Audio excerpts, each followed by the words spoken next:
I think like most of my career, I had been running away from myself, thinking that if I won championships, made money, and played abroad and played with the national team, that this feeling of like shame and of like this really like self-hate would go away, and I'd fill it up with other things, right?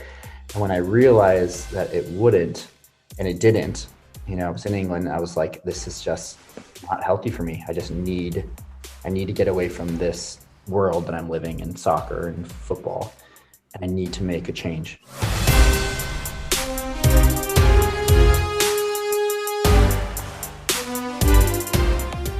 This week on the podcast, we're joined by Robbie Rogers, and wow, just what a story. I mean, could you even imagine, growing up in a pretty religious family and knowing in your heart that you're gay, and then going from California to play professional, running fairly far away over a pond to England, but not coming out until he came back. And I just love the way he tells his story, because you can really visualize all the things he went through. And he eventually came out. He played for the Galaxy under Bruce Arena, and Landon Donovan was captain at the time. And just sharing those stories. Yeah, and he didn't even believe he was courageous, and so we talk about fears and just how scared he was, and all of the things after that, and the relief that came. And he just has a very inspiring story, and now he's ended up in Hollywood. He's producing films, and so we could just get into that journey and his journey through fatherhood as well. Yeah, after living his own story, he's now leading the way, telling other stories, diverse stories, and I also think his advice to anyone who's listening was solid. So I think there's a lot in here. We talk about it all, from his time on the field to being a dad.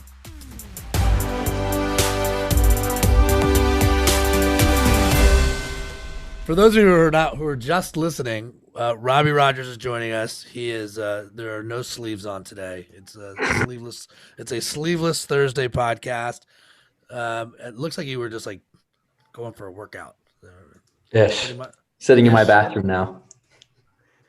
Live from Robbie Rogers' bathroom, the Courageous Podcast.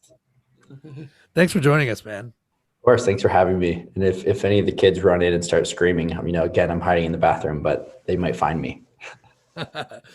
Permission granted to bring them on, So Robbie, how we met, obviously, I'm working on a project with one of your old teammates, Landon Donovan, and he thought you would be the right interview for the book. And the more we spoke, the more I just really appreciated your story. And Thompson, it's one of those things when you're like, oh no, I don't want to like mix interests, but I don't think you could talk about courage, Robbie, and not talk about like your journey and your story. And I just thought you would make an awesome guest here. And maybe you can just sort of let's start at the beginning. I mean, you're from California.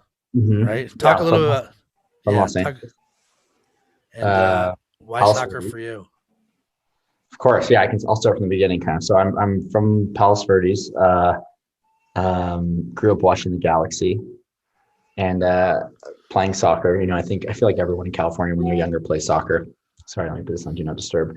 And I remember the first game that I went to where I realized.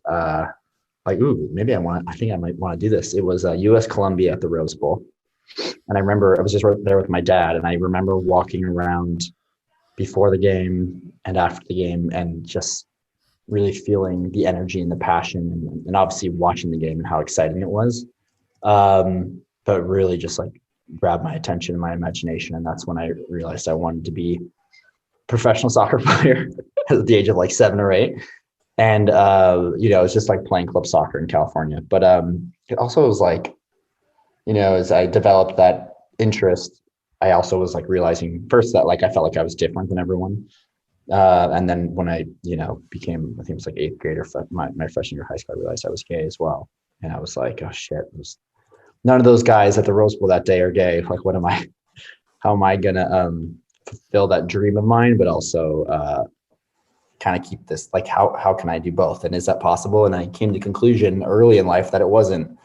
And obviously, later on realized it was. Landon's a big part of that, actually. My story with Landon and the discussions we had before I came back to the Galaxy. And, the support and also just the questions that he asked me, and in a very interesting way, not just like, oh, I support you and love you. He also just really asked me about my experience in the locker room and in the sports world, which is uncommon, I think, for a lot of athletes to be so inquisitive about people's like mental health and their life. So anyways, yeah, so I played professionally for, I don't know, 11 years, played the Galaxy, the national team, the Olympic team, played in England, and came out when I was, before I came back to the Galaxy in 2012, 2013. And then I retired when I was about 30. I'm 33 now. And now I produce a TV show called All American, and leaving at the end of this month to produce my first movie called My Policeman for Amazon, which is like starring Harry Styles and Emma Corrin. So I'm really excited.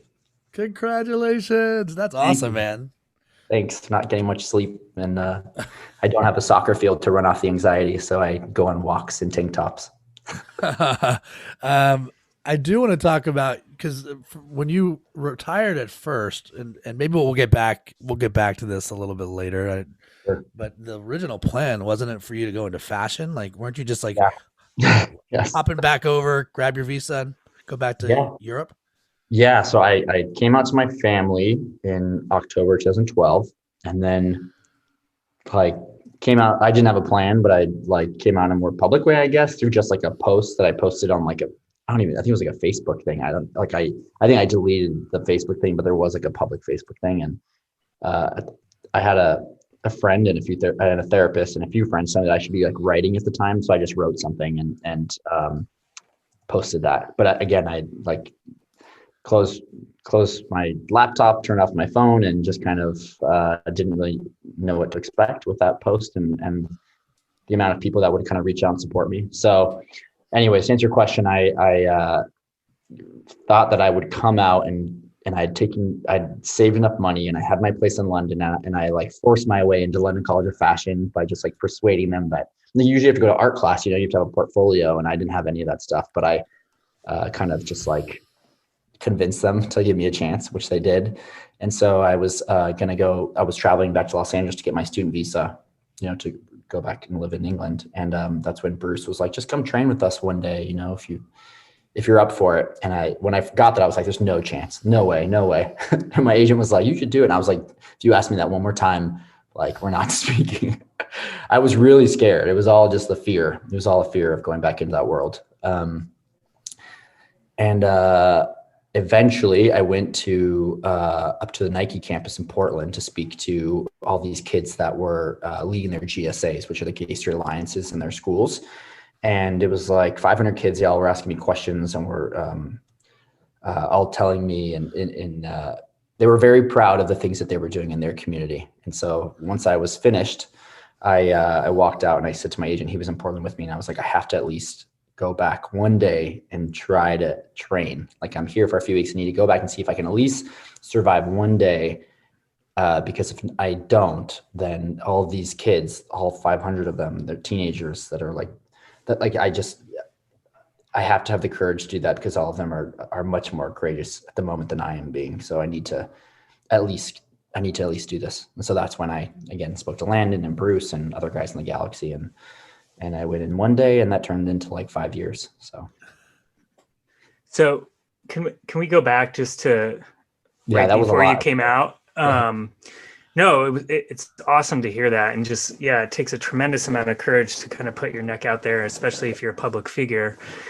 And I assume, just being in front of those kids maybe gave you a little bit of a confidence boost, but just going back to the state of fear, if you can put yourself back in that moment right before you did come out, what were you worried about? And then how did you get over the fear to actually come out to your family and, put it out into the public? And I imagine like you had to be scared of like what the teammates and what the rest of the league potentially thought as well. But if you could share, that would be great. Yeah. I mean, so many mixed emotions. I mean, as you guys talk about like fear and courage, like, I don't know, and as we talk about it, maybe I'll understand or realize more, but I didn't necessarily think of it that way. I almost at times thought of it as like survival. I was in England. I I think like most of my career, I had been running away from myself, thinking that if I won championships, made money, and played abroad and played for the national team, that this feeling of like shame and of like this really like self-hate would go away, and I'd fill it up with other things, right? And when I realized that it wouldn't, and it didn't, I was in England, I was like, this is just not healthy for me. I need to get away from this world that I'm living in, soccer and football, and I need to make a change. And so, yes, I was so scared. I remember coming out to my family via like Zoom and letters, and I'd be like or Zoom, sorry, it was Skype. And I'd be like, Mom, I wrote you a letter. I want you to read it, and then we're going to talk about it. It was very controlled.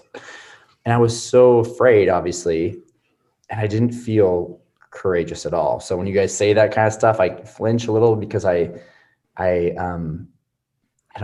guess that's the word, but I didn't feel that way at the moment. And also didn't necessarily feel that way when I went back to soccer for the first time. I felt like, it's so cheesy, but I really felt like these kids were all more courageous than I was. And I was, 23 and they were all teenagers. And I was like, if they can all do this, then if I don't go back, I'm failing them. So I kind of felt a little bit of pressure in a good way from these kids. But to go back to just coming out to my family, I was afraid of rejection, of hesitation just to love me, I guess. I was afraid that they'd be like, oh, I need to, who are you? We don't even know you. Like, I was afraid of like those stereotypical things, I guess, you see at times in movies and you read in books. And so I kind of got to the point where I was like, it's if they aren't willing to like accept me and love me and at least be on this journey with me, because I was still open to the possibility of like, they might not accept me right away, but I was hopeful that they'd be open to like going on this discovery with me, which I had never been on a date. I had never gone to a gay bar. I had never done any of that stuff. So I was also kind of exploring myself and my life. So I was just hoping they would do that with me. But I guess the biggest fear was that they would just kind of reject me, at least with my family. And they didn't. They were very supportive. And of course, they had a lot of questions. But I would say each person in my family got easier, and all of their reactions, even if they did have questions, were as very supportive. And I come from a very conservative religious family. So I definitely had some doubts, but they're very, very loving. And then when I came out, in a more public way, same with all of my teammates that I hadn't told yet. They're all very, very supportive. But, it was, I don't know, I didn't feel like it was necessarily courageous, if I'm honest with you guys. It just felt like it was something I had to do. I had to do it. Yeah. And I think I can understand that. And maybe you don't really realize it when you're going through it, but I think courage is just about facing any sort of fear. Yeah. And, having what we call knowledge, faith, and action to address those fears and move through them. So was there a sense of relief right away, or did it take a while? And how much do you build up in your head around the expectation of what's going to happen versus actually having the experience, going through it, and then the reality of what happens? It was the most, I've never felt like such a burden off it was the most relieving feeling. And every time I came out to someone, I was just like, oh, this is just the best feeling of just like shedding all these pounds of just like secrecy and lies and shame and just being able to, like, for the first time in my life, just be open with my family, and then with my friends. It felt incredible. To answer your second question, it's tough. I do think, our minds are so powerful, and we can create the most incredible writers. They, create these stories and can write these scripts and make movies and do all this incredible stuff. And so, and we all know how powerful like negative or positive thoughts can be in our heads and our minds. But for me, I grew up, in locker rooms where every other word is very sexist, and homophobic. And although that's changed, and then again, coming from a religious conservative family was not supportive necessarily of the LGBT community. You grew up every day, like kind of being chipped away, being like, hearing comments, even if it's like, oh, that's so gay or stuff like that. And so it's hard for a young person to process that as people uh, as people just having like conversations or just joking, or that they're not trying to hurt you. You hear all those things and you hold them all in for so many years. And so, yes, I think we create a story in our head thinking there's no way anyone is going to love or support me, which is so hurtful to, all types of people. But, I think a lot of that is real. A lot of what you hear, there are no gay athletes, soccer players right now in any of the top leagues, in all of Europe and South America, everywhere. So some of it is the shame I think we all live with. And, I think a huge part of it is this toxic masculinity that controls, I think, men's sports. So it's May of 13, and here we go, right? Like you've trained with the team at this point. You've asked some pointed questions to Landon Donovan, who I think was the captain at the time. Yeah. And I'm air quoting America. You officially become the first professional openly gay athlete in sports. Yeah, I don't know either, because I feel like there was like Glenn Burke. There was like other guys that I always try to stay away from that. But yeah. Yes. All right, let's stay away from that part. But what you walk into this locker room for the first time, and what's it like? What are you feeling? The first time I walked in just for like a training session, I felt good to be back. I felt like I knew a lot of the guys. I'd played against them. I played with the national team. I'd played with some of them at different clubs, and so it was really nice to be back. Of course, I was like nervous about, when we get in the shower, are they all going to be like weird with me, or are guys going to still joke around with me? Am I still going to be part of the banter, or is it going to be people are going to be like too careful with what they're saying? Like, what is this dynamic going to be like? So I had a lot of questions. But overall it was extremely positive. I think I weighed like 15 pounds less than I should. I had like no muscle. I was like, not fit and all that stuff. But I think, was doing well enough where Bruce was like, keep coming back. And then I think after a week, he was like, you should just stay and we'll sign you. But I definitely, just from just being in the locker room, the changing room, it felt really good to be back. And I felt very supported by, I think Landon was such a great captain.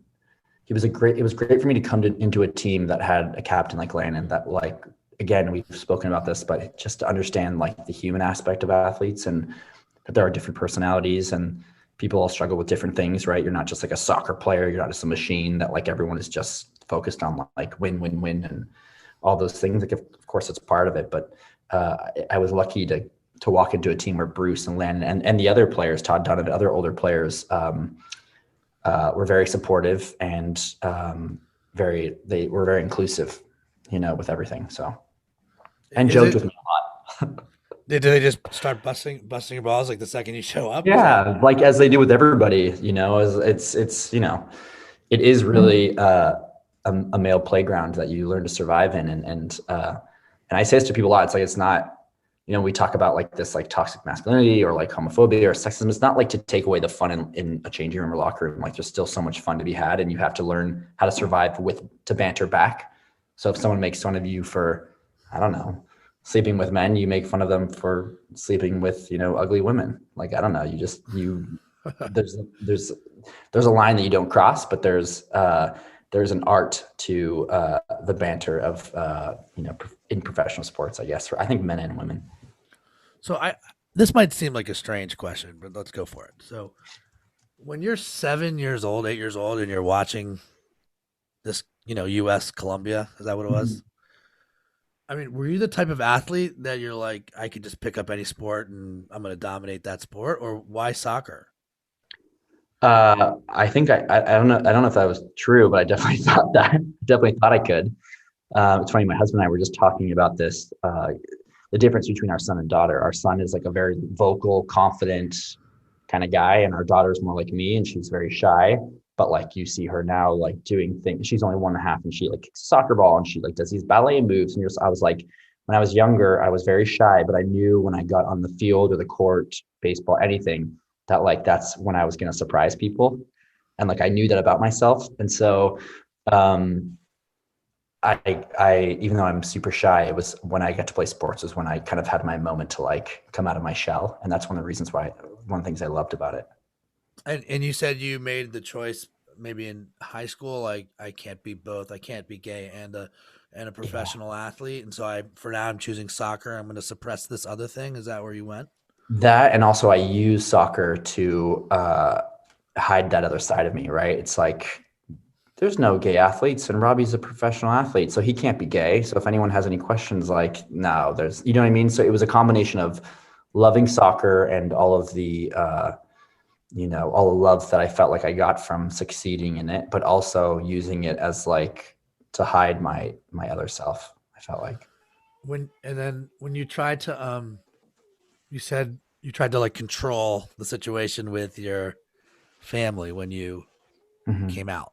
Mhm. Was your was your mom surprised, or she's like, I'm not surprised, or like where did they land on I this? mean, I think she, from her reaction, I would say she was surprised, but then like, talking to her about it like years later, she'd be like, oh, I always wondered, like, you didn't have a girlfriend, but then you would, and then, but nothing ever like too serious or long term. So, I've kind of had those conversations. I mean, not for a while, but I kind of had those conversations. Like, I think one of my sisters would be like, yeah, I thought you might be, but then this happened. So I think it definitely crossed, they thought about it at different points. I don't know if I don't think they had like discussions about it, but I definitely don't think that they were like totally shocked, but shocked enough. I don't know if that answers your question.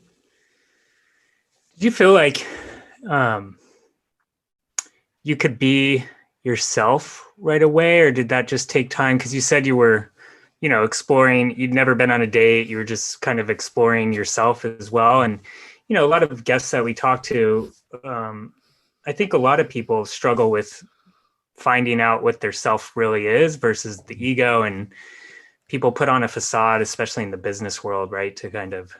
mimic what they see and fit in. And that happens in sports a lot too. So just wondering what the progression was like and when you truly felt like, okay, this is me, this is Robbie, this is who I am.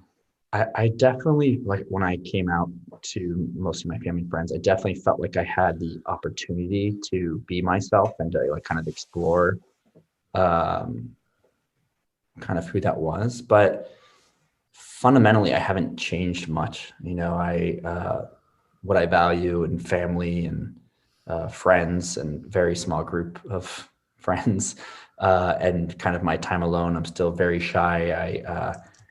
Very much value. I mean, you can tell like relationships and stuff like that. And so I think at first I thought like I'm going on this huge exploration, and I definitely did in terms of my mental health and being able to express myself and realizing uh, what all of that shame and like what I felt secrets for so many years and like working through all of that. So I did a lot of work in that way. And I think we'll always do a lot of work with therapists and different people as I get older. But I don't think, I think it's like a lot of people, they ask those questions again. It's very stereotypical, but like, oh, they've changed so much. They've come out, they've done this. And I guess some people do, but I didn't have that experience. I felt like, oh, I'm free and I'm going to be able to do all these things and go on first dates. And of course I did. It was a learning curve. You're 22, 23 years old going on your first dates. Like it's pretty, insane. Who pays, who opens the door, who does all that stuff. Like that's what those awkward moments are, reserved for high school or eighth grade. So, there's a lot of men and women that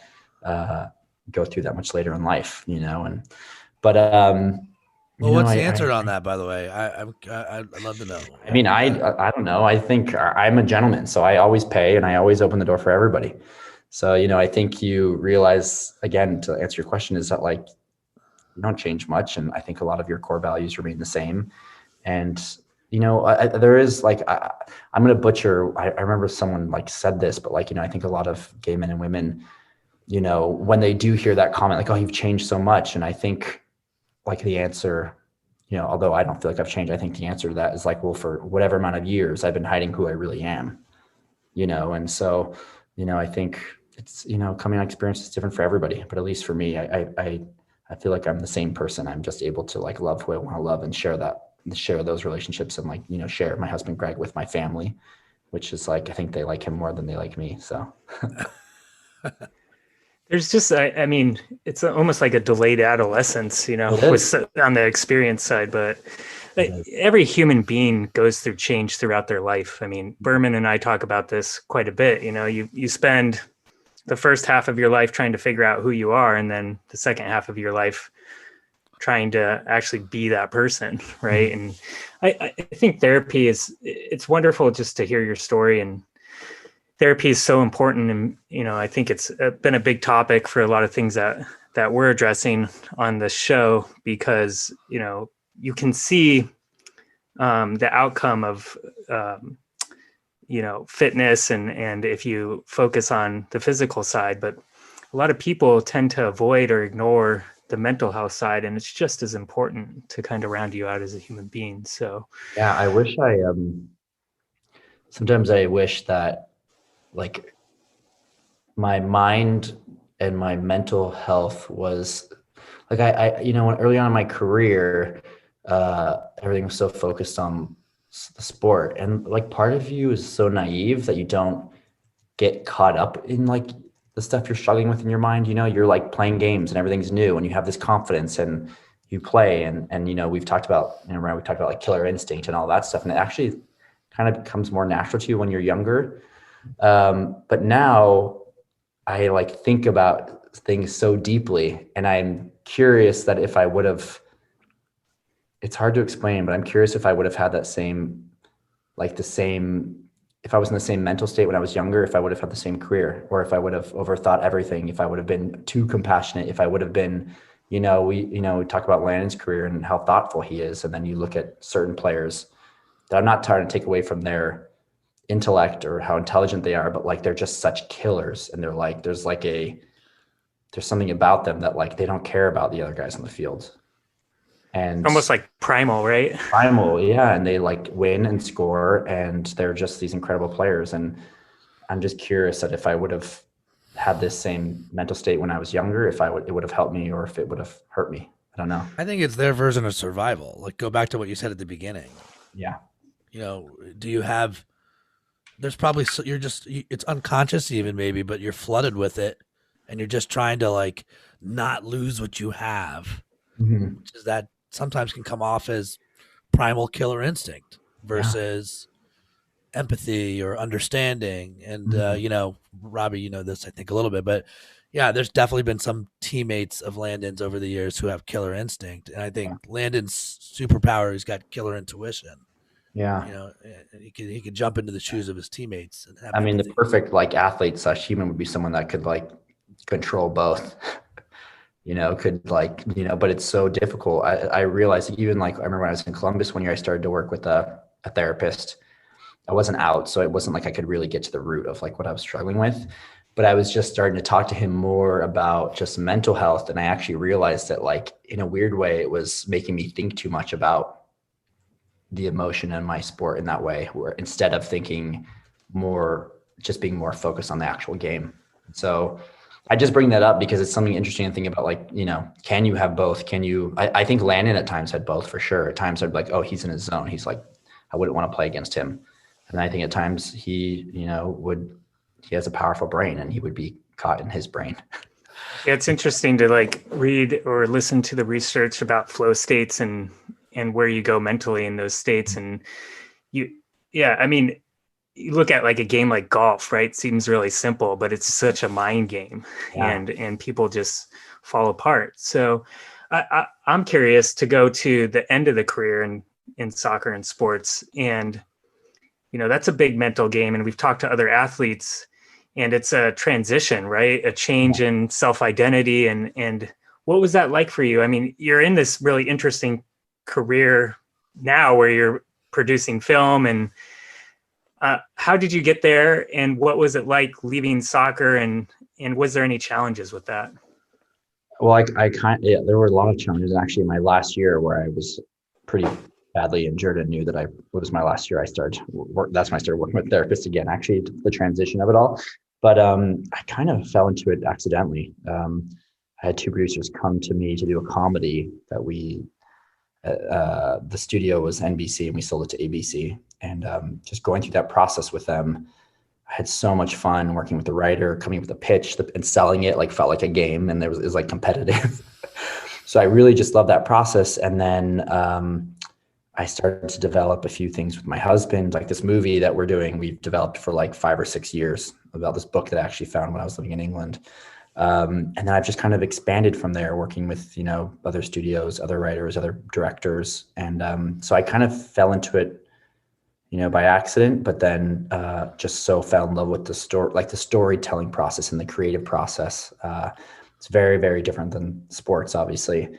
But I guess what I love about it and what's similar to it is like, it's like if you do something great, and the things that I'm passionate about, you really make people feel something. And in great games and games that I've been part of or watched, like I'm an Arsenal fan, and the way they make me feel when they win and when they lose, there's just great stories in sports, really great comeback stories and great stories about athletes. And I find the same in, producing television stories and movies and working with writers. Like there's just such beautiful emotional stories that make people, sitting in a theater at home, really feel sad or happy or motivated, inspired. And so that's what I love about it. And kind of my goal as I work on different projects, it's like just to really find those projects that speak to me and that I think are telling stories about our world that haven't been told before, especially diverse storytelling. I think, someone who's played soccer with a lot of people from like all different parts of the world. Like I've always just loved getting to know guys and their stories and how they became professional soccer players and what their families are up to. So I am definitely drawn towards those kind of stories. Yeah, you're singing my song, man. Like I moved to California for a long time. It was I'd rather entertain 2.2 million people than have 2.2 kids. Yeah. Like I was like willing to put that part of my life aside, and then you have 2.2 kids basically, and you're like, okay, well, maybe not yet. But I'm curious on the stories that resonate with you, because is it like as long as the story makes somebody feel something, or that's the most important, or do you feel like you want to tell like stories that represent the LGBT community? And when you say diverse stories, what do you mean by that? I mean, I'm naturally drawn to LGBT stories. Some of one of my favorite movies is A Single Man. Tom Ford's movie. So I don't want to lie and say like I'm definitely always like looking for those kind of things. But my first TV project, this All American, is about what it's like to be young and Black in America. And although I don't have that experience, the writers, the showrunner, it's inspired by Spencer Pasinger, like everyone that has had that experience and talks about it. I'm just like always so moved, and in the writers' rooms, like sometimes like brought to tears about experiences that they have, because we talk about everything. We talk about we have writers who live in Crenshaw and were pulled over like 2 times. Like it's very real. So I guess I'm just inspired by, when I say diverse storytelling, I think it's people that have just gone through a lot, and that not their stories haven't necessarily been told. And I think that there's like both, we have a responsibility to tell those stories, but also I think it's just like great business. I think it's like what's out there that hasn't been told, what's interesting and new to people. And I think, All American, for example, is like, it's kind of like Straight Outta Compton meets like the OC, except with a little bit of Friday Night Lights, because it's based off a guy that became a professional football player. So, I don't know. I think when I say diverse storytelling, I mean, it's, stories that haven't been told before. And we're not people that we haven't been able to see on television as much as we have, or are new to television more so than the past. In the past, it was like a bunch of just like white people on television, I guess. And so now I know I'm so boring. I'm like straight white male. Like this, I don't have a career, I think, in Hollywood, Ryan. I think this is it. Podcast or bust for me. Well, I don't think you need a career in Hollywood anymore. You can be anywhere, right? True. Touche. I mean, I think it's all good storytelling, is important and will always find its way. A good script, a good idea will always find its way to being produced. But I guess just for me, I for whatever reason, I think it's probably my soccer background.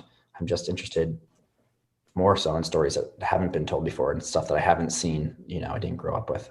Well, the interesting thing about stories too is it's just part of the human tradition, right? It's like how you pass down traditions, how you pass down values, and storytelling is just like in a really interesting medium now, where it's very visual and Mhm. connecting, and you can access it from anywhere. Yeah, What definitely. actor? What act are you in? And you're like, was Act One? Do you feel like you're in Act Two and you're taking what you learned from Act One, or do you feel like Act One was soccer player, Act Two was coming out, now you're in this upside down world in Act Three where Mhm. you get to be yourself, but applying what you took from the most competitive stage to a very different type of stage? I think I don't know if this is right, but I think it's a good question. I think I'm in Act Two. I think Act One was coming out and learning, you know, a lot about myself and my soccer career and taking all of that I've learned into this like next career of mine, and now married and have kids and trying to be a good dad, which is also difficult as you're still learning so much about yourself. But I think I'm in Act Two, I guess. Sometimes I feel like I'm in Act One, or but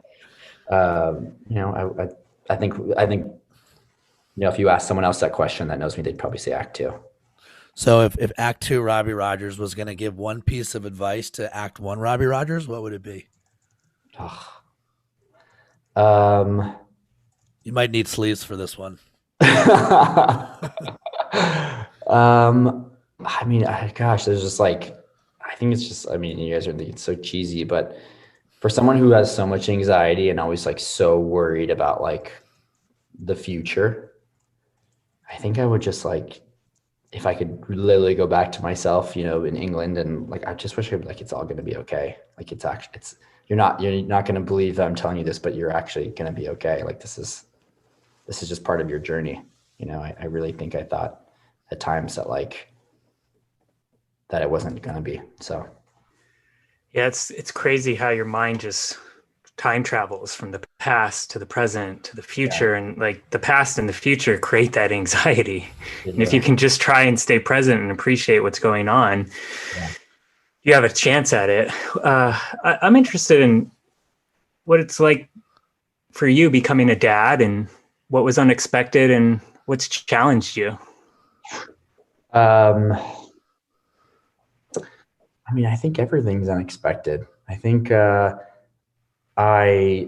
I think a lot of parents say this, but you don't like realize like how much you can like really love this little thing and be so protective of it. I mean, again, as our minds, like we were talking about, like travel over the place, I'm always constantly worried about. This morning, like Caleb went out to play with bubbles in the backyard, and at first I was like, oh, he's a great swimmer and this and that, and then I started like, oh, I have to go sit outside and do work out there just in case something happens. So I guess I wasn't prepared for like how much I could love and worry about, you know, a little thing, a little human. Um, but I always wanted to be a dad. I think when I was younger, I went through different phases of thinking like, especially as I got closer to coming out, like, would I ever be a dad? And kind of accepted that like, maybe I wouldn't, maybe that wouldn't be part of my life. But I had faith that I would be a good dad, that I would be, I don't know, just to have the presence and have the patience and like calmness to be a good dad. And I feel like I feel like I was right in my own assessment. I think, our kids, um, Greg and I both, I think we've been, pretty solid for them, even through all the work that we know we work a lot, but I think we've created the four of us of a pretty strong family unit, and have kind of figured out our way of like, surviving COVID and quarantines and traveling and work schedules and everything and school. So I guess if I could take a moment, I am proud of what Greg and I have here with our family. But I think you guys probably know, it's just like everything is unexpected. Everything from teething to diaper changing to rashes to like, I just wasn't expecting every week for there to be another something to deal with. It's constant change, right? Like, yeah, and you're always learning, and Yeah. you're trying to help them learn, and it's Oh my just, gosh. yeah. And then you have no time. Yeah, we're the parents. Everyone's like, "What schools did you apply?" And we're like, just this one? Like, aren't we gonna and Oh they're like, yeah. look at us like, oh, you guys are crazy. But we kind of just do it our way. And we've so far been lucky enough to make everything work. So That's the only way to do it. I mean, so, there's so much societal pressure, and it's just oh good my to kind of God. focus on what you want and what your purpose is. And I'd like to go there now. You know, you've had this career in soccer. Now you have this new career in Hollywood or film and entertainment. And do you have a new purpose in life? I mean, you have a family now. Is there something that you are looking forward to or that you're focused on?